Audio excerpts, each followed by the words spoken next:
On today's episode, Liz and I welcome Dr. Kim Allen to the show to discuss family life coaching. She talks about what it is, what it isn't, and even a few examples and stories of clients she's worked with. Kim also suggests how to find a family life coach, what types of issues and struggles family life coaches typically work with, and she shares some information for those who may be interested in learning more about how to become a family life coach.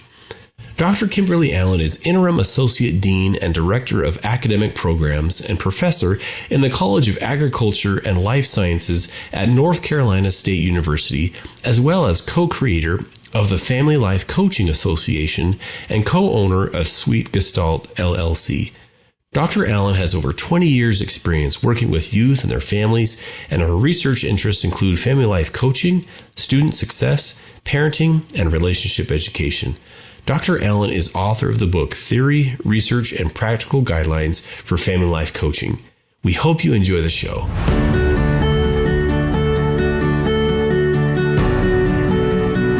Hey friends, welcome to another episode of the Stronger Marriage Connection. Thanks for being with us. We're glad to be with you. I'm Dr. Dave here at Utah State University alongside Dr. Liz Hale, our clinical psychologist. We are striving to bring you the best research and resources along with some tips and tools to help you create the marriage of your dreams. Oh man, Liz, I'm super excited about our guest today.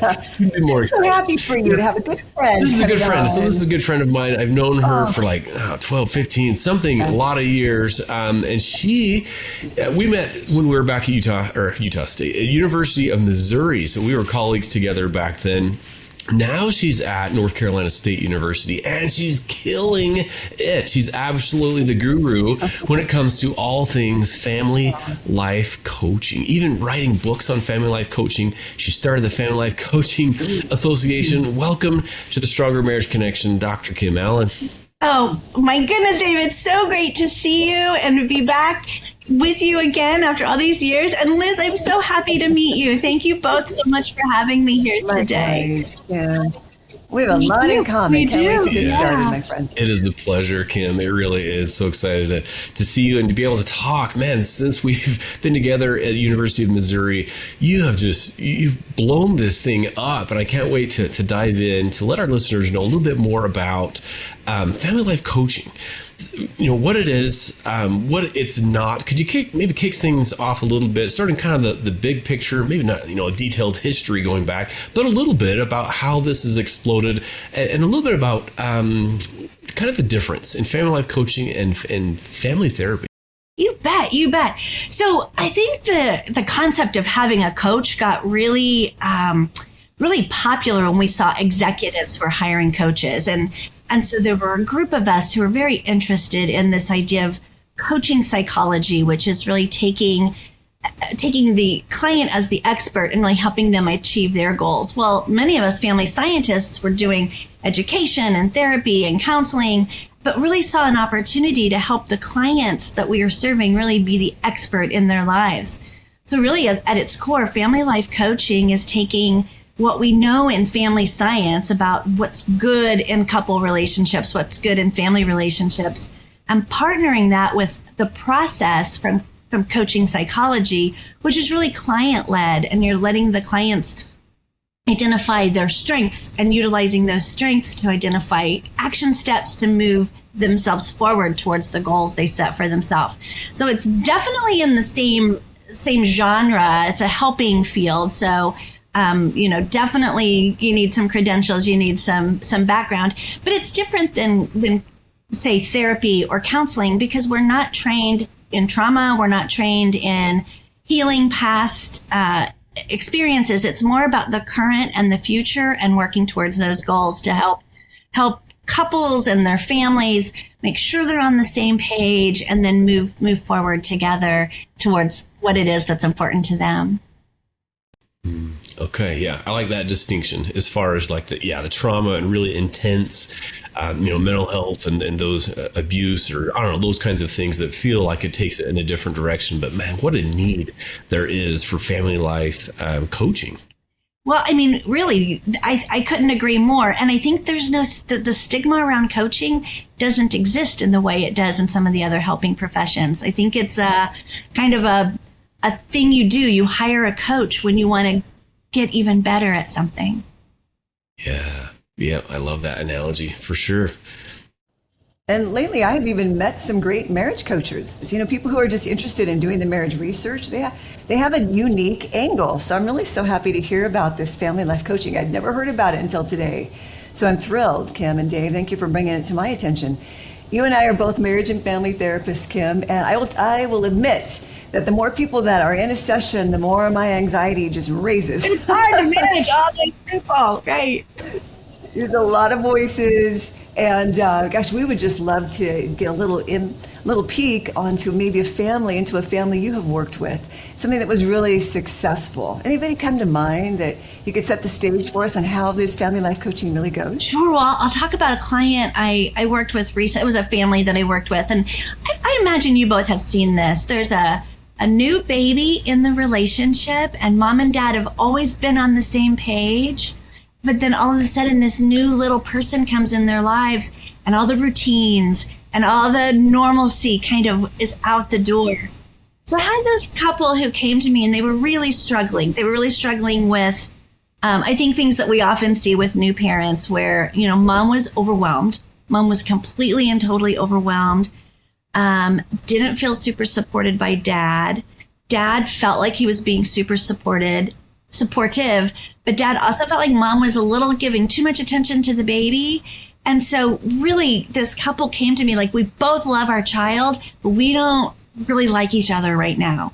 And I think one of the things that I think is so important in family life coaching is we have that family science background, right? So we can normalize like, hey, look, first thing I did was I talked to this couple about it's really hard anytime there's a big transition. So definitely had them talk about sort of, and it's so fun with couples. They're like, let me tell you all the things I'm mad about, which I think is important. But it's also, as a coach, you have to really help focus them then, okay, where is it where you want to go? And what is your goal? So one of the very first things that we did within our first session was to talk about where it is they want to be. So anytime they started to get in the, let me complain, which is a normal thing we want to do, then I could come in as the coach and say, well, how is this helping us reach your goal? And I would state what their goal was. How is this helping you guys get on the same page and back to a happy place in your couple relationship? So that it really kind of got them thinking outside of what I'm feeling right now and got them thinking more about what are the actions I can do to help me move towards the place I want to be. So using the language of our clients and helping them really identify that goal early on we can all go back to where is it we're hoping to go. So that's just one example. I do see a lot of parents with young children. That happens to be one of the areas I focus on. But the thing about coaching is I think it could work with couple relationships even before you have children, after the children are gone. Anytime there are those big transitions and there's some stress in that family system, coaching can be a great resource to kind of help them get back on that same page. It's client-led then. That's the biggest difference, right? It's very client-led. Absolutely. It's their North Star. It's where they're going. And how large of a family have you worked with? How many people have you fit into a session before, Kim? Just curious. Well, for me personally, mostly I work with the couple, the two parents, if there's two parents. Even though we call it family. I have worked with it. So I also have my best job ever. I get to work with a lot of students. And every once in a while I work with families who are like, can you help my student who's a college age student? And I will say, well, the three of us are going to work together or the four of us are going to work together. So I have worked with a whole family unit. But because most of my clients have young children, I work with the parents more than I do with the whole family. But when adolescents are involved, I think having their voice at the table is super important. In fact, I had one student whose parents were so excited for them to go to college, and he was not interested in going to college at all. So we all three, it was a mom and a dad and an adolescent, an 18-year-old. I guess that's legally adult, but we all know the brain hasn't fully developed quite yet. So still a young person. And so he got to have his voice as part of that family coaching session for sure. Yeah. What did come from that? What came from that? He was not ready to go to college. He needed some time off, and his parents had a hard time hearing that. His parents, I think, had their their vision of what they wanted for him. And they really, in that first session, they were able to kind of talk about what it is that I kind of use appreciative inquiry. So that idea around making sure that they're seeing what their dreams are, what it is that they want to discover. And the parents were really able to hear for the first time that his dream was different than their dream.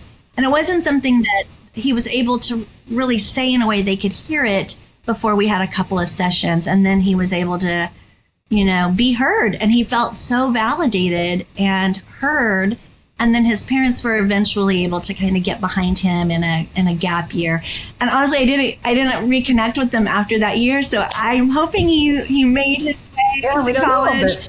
But well done on getting that gap year approved of on all sides. That's not an uncommon request of adolescents, I've noticed. I think more and more common. I think we especially coming out of COVID, our young people are feeling a lot of anxiety and some stress and some pressure, and sometimes going straight into that parent's plan isn't the right plan for that young person. The parent plan, yeah, well said. Yeah, wow. So I love this process, Kim. It sounds like of just guiding and helping them kind of figure out things on your own, almost with a guide, almost not like a referee, but as a coach, and to help them on their journey. Now, I often talk with students, on campus and others, and I'm sure that you do as well, that they are just so excited. I talk to them about what I do as a family life extension specialist, and they're like, "Oh, I love that." And one of the biggest things I hear from students is, I just want to help people. I have this desire to help people, but they often don't know, what to major in. They don't know, maybe marriage family therapy is really hard to get into. And so I can imagine many of our listeners right now are listening and thinking, family life coaching, this is so new. How do I get started? Can you share a little bit about the process? Because I think that there's even a lot of, I would say here in Utah, a lot of stay-at-home moms or those who are thinking, I still want to contribute and help people. Right. What's the process? How do they go about doing that? I love that question. And the beauty of it and the scary part of it is that we're really unregulated in the coaching world right now. So there are more and more academic programs that are starting to focus on coaching. So you can get degrees kind of in areas around coaching. For example, here at NC State, we have a certificate program in coaching. So you could get 12 credit hours and leave with a certificate in coaching. But many of the coaches, particularly the family life coaches that I work with, come with a lot of lived experiences that are also super valuable. Like, I'm a mom and I want to help other moms, or I've worked in education for a long time. I want to help students succeed. So academic coaches are a subset of some of our coaches. So really, a lot of the coaches I know have degrees in things like marriage and family therapy, family science, psychology. But I also know others who are coming from different fields and kind of do more of a credential-based entry into the field of coaching. So what I like to say to parents when they're, or couples when they're looking for a coach is, it is important to look at the background. It is important to look at the credentials. Anyone can call themselves a coach. And many people who call themselves coaches may have great credentials. Some of them might not. So making sure that there are a number of credentialing bodies. There's the Family Life Coaching Association that Dave, you mentioned at the beginning. There's also, I have a board certified coach credential. So that's another governing agency that kind of helps make sure there's some credibility behind the title of coach. So you can really kind of come of it from a lot of degrees and a lot of angles. But what I would recommend is to really look at the credentials out there and try to ensure that you're part of a professional organization that can help you with things like ethics and making sure that you have the training that you need and to be able to have the skills to help the families when they come to you. Mm-hmm. So this is more, Kim, than just a friend reading a book and being like, okay, I feel like I can help people and just guide them. If I just ask the right question, there's more education that's needed. Right? I actually did a little study at maybe a decade ago just to see what credentials people who called themselves family life coaches are. And there was literally one that said, I read a book. I'm not even joking. So yeah, some people read a book and call themselves a coach, but most of us have some sort of a certification and degree behind us that gives us the skill set. Families are complicated, as you guys know. Families come with a lot of dynamics that if you don't have the training and background that you need, you can do more damage than good. So the coaching process, as sort of elegant and simple as it is, if you don't have that family science or that psychology background, it can be tricky. So definitely getting the training is super important. We'll be right back after this brief message.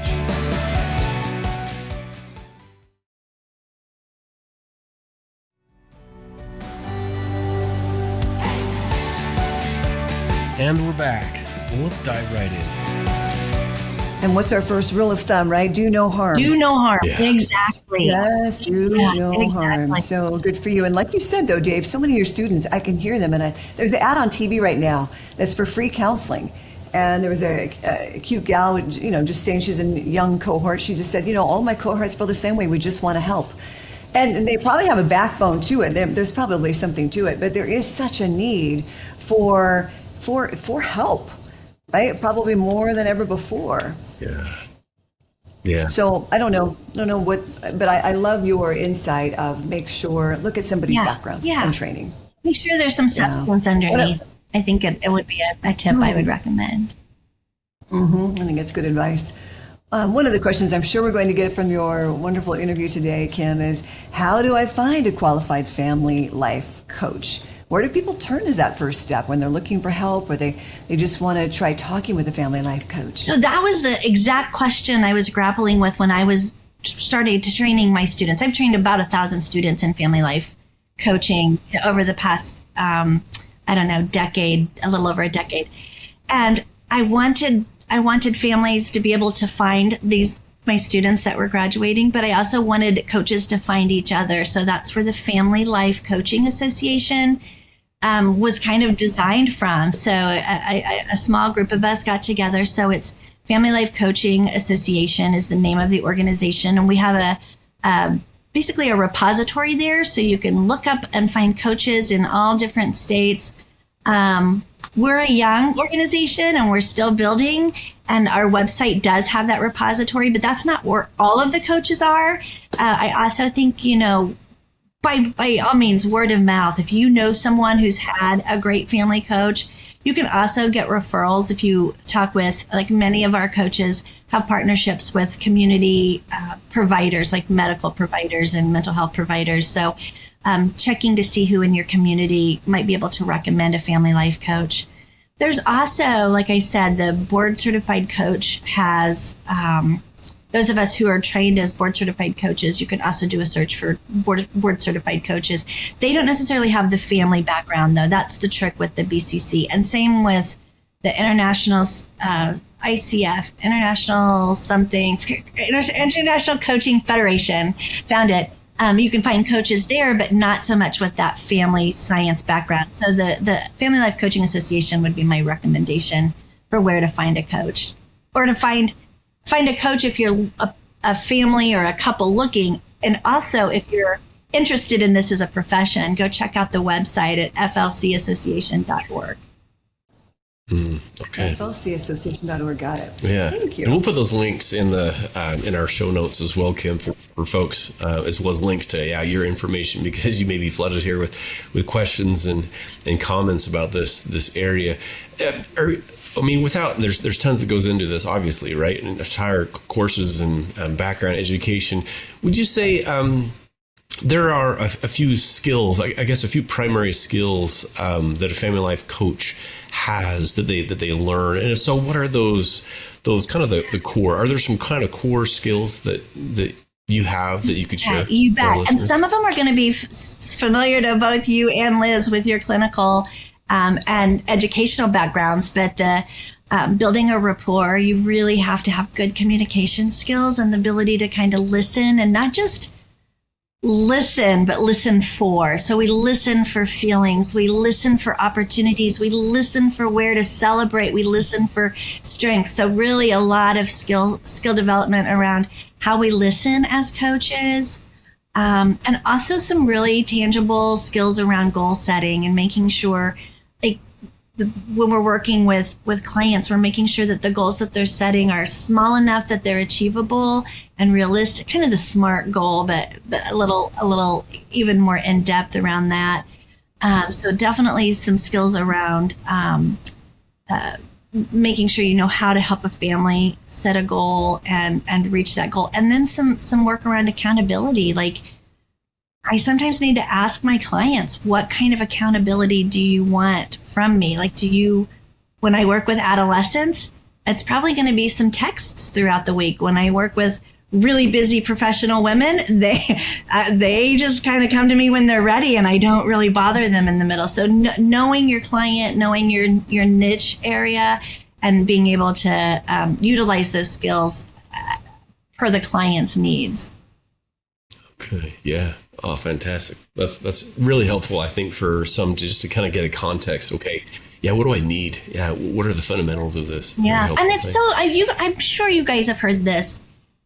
People will say to us, like, coaching skills can be developed, but there's part of us that's really natural. Like, people just naturally come and talk, right? If you're someone who people just share things and ask your opinion and draw you in, that's sort of I guess if you think about Clifton Strengths, I don't know if you guys are familiar with the Clifton Strengths, but they talk about it's just the way you naturally are. But when you practice the things you're already good at, you get even better. So some of us are natural coaches. We just naturally know how to support other people, bring out their strengths, guide them. But we can get training in that to make it even more science focused, if that makes sense. Yeah.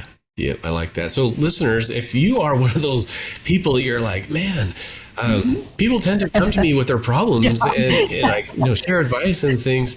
And even, Kim, is it possible for, 10 hours a week for someone to do this part-time from their home? Almost all family life coaches that I know do it part-time. There are a few that are full-time that are part of maybe a nonprofit or part of a medical facility, but most of the coaches are 10, 20 hours a week, and they just see some clients and then are raising their own families or are doing writing or other kinds of work in addition to coaching. Oh, great. Great questions. You guys are so inquisitive. I love it. I'm so curious, going back to who's in the session. Yeah. Right? A lot of times I'll have a parent call me, mom and dad, and they're very upset about their child or their adolescent or even their adult child. And I don't know how you feel, but sometimes I'll say, well, let's start with us. Let's meet the three of us and go from there. Because oftentimes that adult child or adolescent doesn't want to come in. Do you find that it could still be helpful coaching? Without a doubt. Without a doubt. Almost every parent coaching session, and I've had many parent clients, almost all of them turn into couples coaching. It just so happens that if the parents are not on the same page, it's really hard to parent together. So almost all of my parent coaching is couples coaching, honestly. Yes, very good. It makes sense why that would be the case. The couple I talked about where they had a new baby. I sent them Gottman's book. We spent a lot of time, because sometimes when you're a coach, you put on the educator hat. So I was able to really talk with them about some of the best practices in couples relationships and focusing on the positives and doing all the things that we know. It really isn't about parenting, but it's 100% about parenting. It's the foundation to really great families is really great couple relationships. Very good.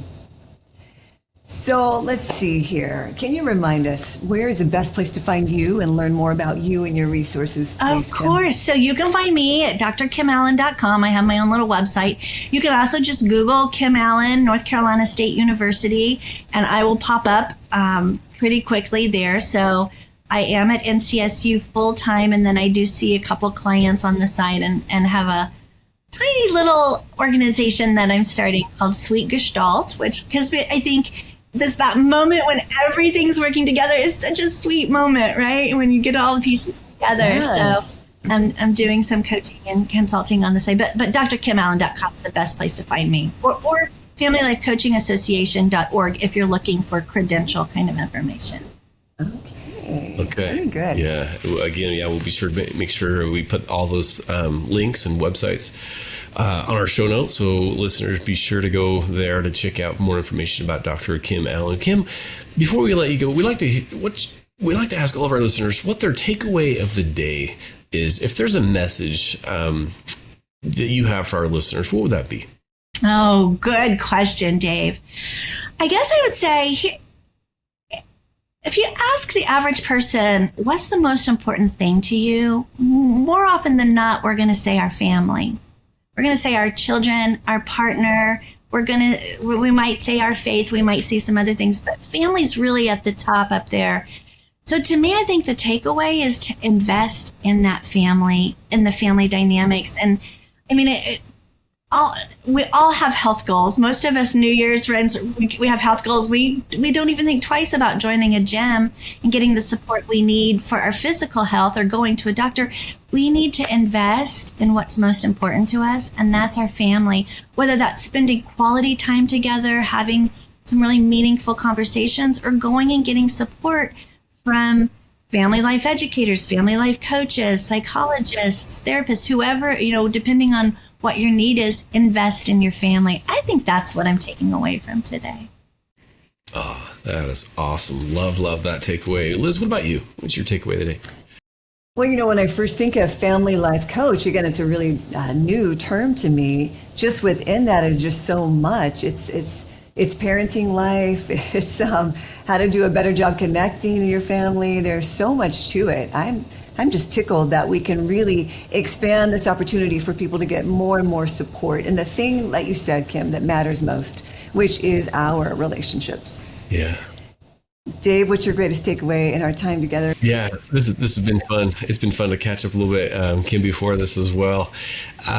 Something that you said earlier, it really hit me, and that is when we talked about listening. You said the word listening for instead of listening to, and for some reason that I don't know if I haven't heard that before, but that really jumped out, because you're listening for feelings instead of just listening to a person. You're kind of listening for them to be done, and then you're going to jump in, but you're actually listening for feelings. You're listening for strengths, and just trying to see things from their perspective. So I don't know, for some reason that really stood out to me, and I appreciate that. So thank you. What do you think is the key to a stronger marriage connection? That's another question that we like to ask all of our guests on the podcast. Yeah, do you have any thoughts on that? The key to a stronger marriage connection?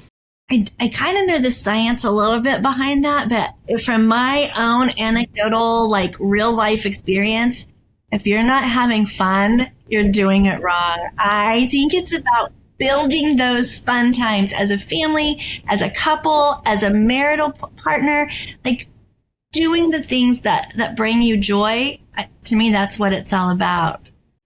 Oh, Kim, I love that. And not only does Kim mention that, but she actually lives that. I don't know if there are very many people who have more fun and who are smiling. I mean, with her family and her work and all that she does, she's like, this has got to be fun. This has got to be enjoyable. So you live what you preach, Dr. Kim Allen. Well, you guys are so affirming and so uplifting, and I am so grateful to just be a part of this hour. Thank you so much.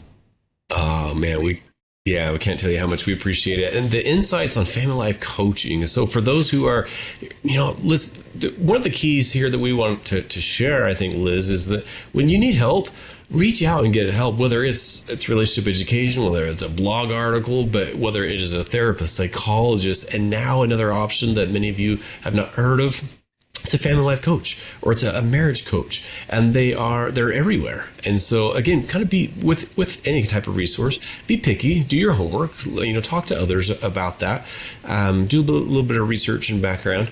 But man, reach out, get the help. It's worth exploring to help you in your relationship, to help you even in your parent-child relationships. As Kim mentioned, several examples there as well, because that impact, when things are not going well with the parent-child relationship, as you mentioned, kind of goes backwards into that couple relationship. So investing that time and energy there. Wow. Kim, thank you so much once again for joining us here on another episode of the Stronger Marriage Connection. We so appreciate you and your time. Thank you. Thank you both so much. This has been my pleasure. All right, my friends, that's all for now from us. Thanks for joining us for another episode of Stronger Marriage Connection. And Liz, take it away. And remember, it's the small changes that create a stronger marriage connection. We'll see you next time. Bye now. Thanks for joining us today. Hey, do us a favor and take a few minutes to subscribe to our podcast and the Utah Marriage Commission YouTube channel, where you can watch this and every episode of the show. When you hit the like button and leave a comment, your feedback helps us improve the show. And don't forget to share this episode with a friend. You can also follow and connect with us on Instagram at Stronger Marriage Life and on Facebook at Stronger Marriage. Be sure to share with us what topics you want us to explore or what you loved about today's episode. If you want even more resources to improve your relationship connection, visit our website at strongermarriage.org, where you'll find free workshops, webinars, relationship surveys, and more. Each episode of Stronger Marriage Connection is hosted and sponsored by the Utah Marriage Commission at Utah State University. And finally, a big thanks to our producers Rex Polanis and Alexis Alcott and the team at Utah State University. And you, our audience, you make this show possible.